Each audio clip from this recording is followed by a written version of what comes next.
Kembali lagi bersama kami di Bincang hari ini. Masih bersama narasumber kita hari ini, Mbak Rania, yang juga merupakan ahli gizi dan membahas tentang stunting. Kita akan lanjut nih tadi pertanyaan yang sempat sudah ditanyakan tapi belum dijawab dan akan dijawab di segmen ini. Apakah seseorang yang telah dinyatakan mengalami stunting dapat kembali pada keadaan sehat dan juga bebas stunting? Oke, jadi kalau misalkan anaknya itu masih kurang dari 2 tahun, catch-up grow-nya itu masih kita bisa perbaiki gitu. Tapi kalau misalkan udah di atas 2 tahun itu yang sulit gitu. Walaupun sama-sama orang memikirnya masih sama-sama balita gitu bisa ya. Tapi sebenarnya yang paling berpengaruh itu di bawah 2 tahun gitu kalau kita mau kasih intervensi gitu ya. Tapi juga jangan sampai nih anaknya lahir berat badan lahir rendah terus ya udah kasih intervensinya pas 3 bulan, nggak kayak gitu juga gitu. Tetap harus melihat dari kan MPASI itu diberikan setelah pas 6 bulan kan, jadi tetap harus dari 6 bulan sampai 2 tahunnya itu asupan gizinya kita perbaiki. Tapi kalau misal sudah lewat dari 2 tahun itu jadi agak sulit atau gimana Mbak maksudnya? Untuk lewat dari 2 tahun lebih sulit.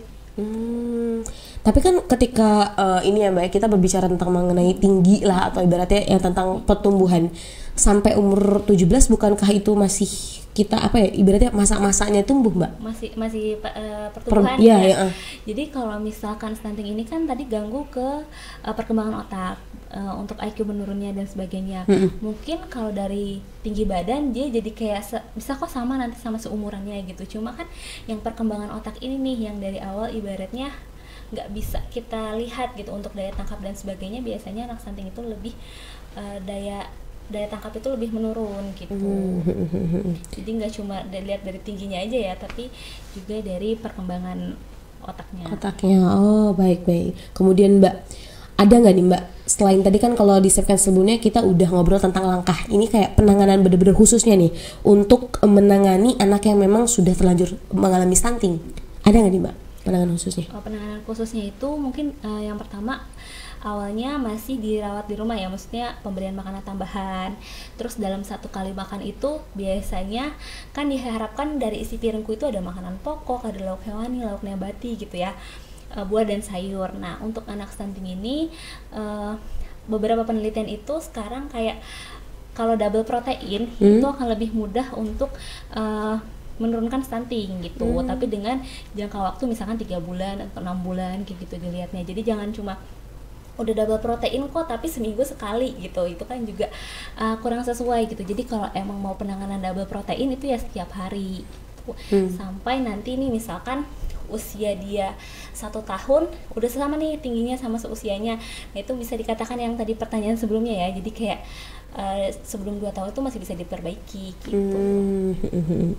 Kemudian nih Mbak, menurut Mbak sebagai seorang ahli gizi, apa sih yang menyebabkan stunting di Indonesia ini nih kayaknya sulit sekali untuk diatasi?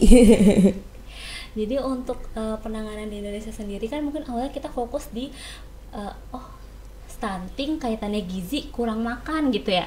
Asupan gizinya kurang memenuhi kebutuhannya. Tapi sebenarnya stunting ini ada kaitannya juga sama pola asuh ibunya, terus ada kaitannya juga sama lingkungan, air, hygiene dan sanitasinya itu juga mempengaruhi. Karena gini, kalau misalkan anak yang tinggal di lingkungan mungkin air bersihnya kurang gitu ya, sanitasinya masih mungkin belum dijamban dan sebagainya, dia kan lebih beresiko mengalami penyakit infeksi. Sedangkan kalau udah kena penyakit infeksi itu anak kecil sembuhnya lama gitu kan. Jadi ibaratnya yang harusnya kebutuhan hariannya itu untuk memenuhi kebutuhannya untuk recovery dulu gitu, sedangkan kan dia juga harus mengejar dari si ketertinggalan itu ya, ketertinggalannya gitu. Jadi memang kalau semisal bicara tentang menyebabkan stunting, ya tadi ya kurang aware juga. Jadi kayak makannya pun bukan hanya sekadar makan kenyang ya Mbak ya, tapi dilihat juga nih gizinya. Nah kemudian Mbak, upaya apa yang memang sudah dilakukan oleh pemerintah untuk mengatasi stunting? Kalau untuk dari pemerintah, yang pertama itu sebenarnya sudah ada edukasi gizi secara dari yang sebelumnya ya, pendampingan jatim, terus saat balita juga biasanya itu ada pendekatan PMBA, pemberian makan anaknya kayak gitu. Tapi ya seperti tadi, kalau misalkan PMT itu kadang tidak sesuai gitu, sesuai dengan sasaran yang penerimanya. Nah, itu yang membuat si masalahnya ini nih belum selesai, jadi PR untuk kita semua kayak gitu. Jadi sebenarnya upaya pemerintah sendiri itu sudah banyak ya Mbak, praknya atau ketika masa kehamilannya, bahkan pasca kehamilannya pun itu memang pemerintah sudah ada. Cuman memang sayangnya tadi sasarannya kurang tepat Mbak. Kadang kalau misal dari posyandu dikasih gitu Mbak ya, harusnya buat bayinya ternyata dibagi sama emaknya. Saking penasaran, gimana sih makanan dari posyandu katanya gitu Mbak. Atau mungkin sama sanak saudara dan lain-lainnya. Harusnya itu enggak ya Mbak ya.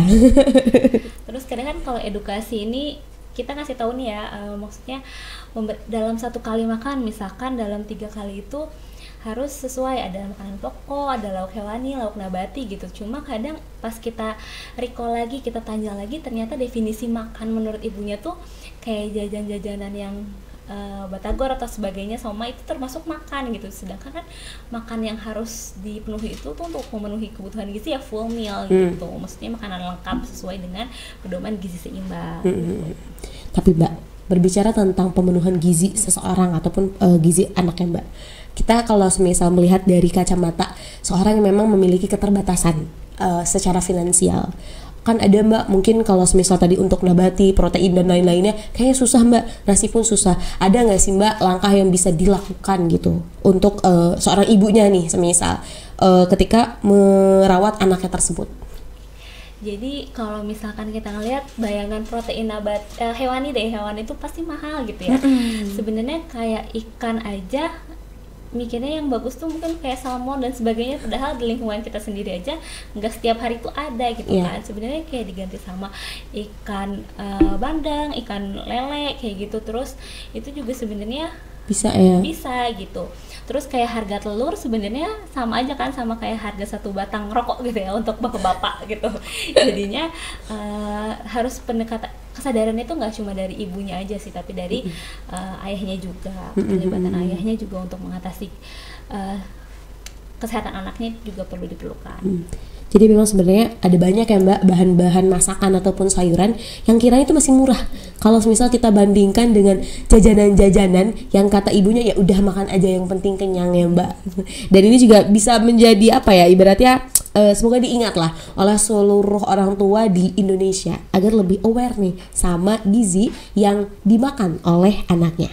Mbak, kalau tadi juga bicara tentang jadi bapaknya juga kudu peduli ini. Nah, kemudian bagaimana Mbak peran keluarga dalam mengatasi stunting? Kalau peran keluarga sendiri ini, yang pertama pola asuh itu kita suka menitik beratkan pada ibu ya. Sebenarnya ayah juga itu sangat berperan penting gitu.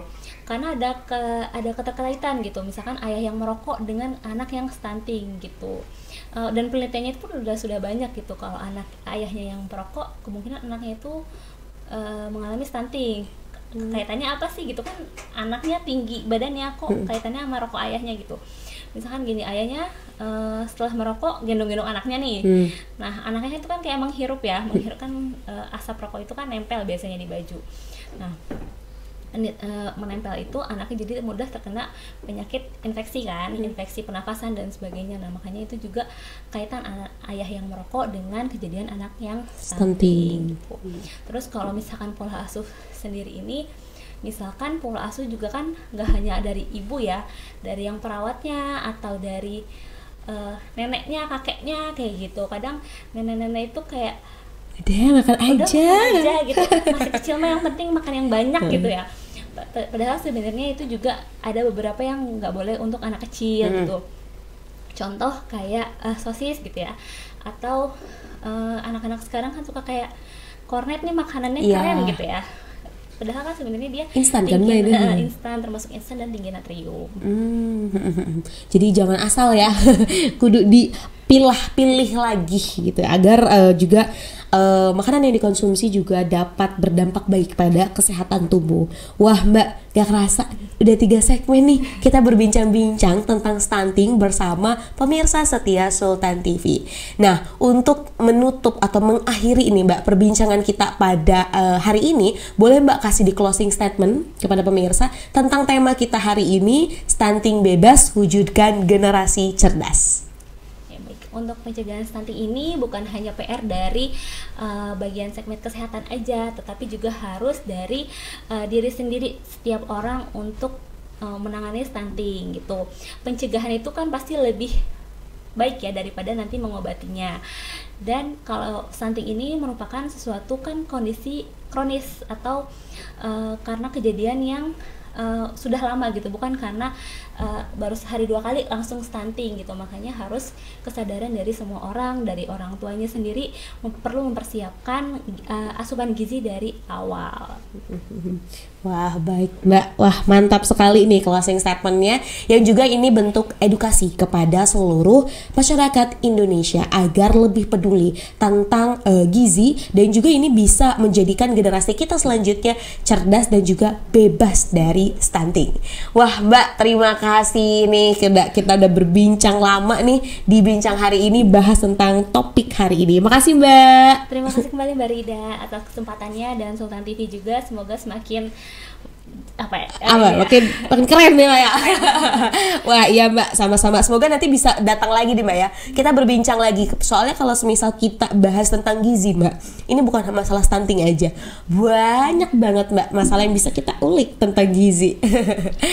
Baik pemirsa, demikian perbincangan kita hari ini. Semoga apa yang tadi kita bahas dapat memberikan manfaat dan juga berkelanjutan bagi seluruh pemirsa setia Sultan TV dimanapun Anda berada. Saya Raudloh Rida dan juga kru yang bertugas pada hari ini pamit undur diri. Terima kasih, sampai jumpa. Wassalamualaikum warahmatullahi wabarakatuh.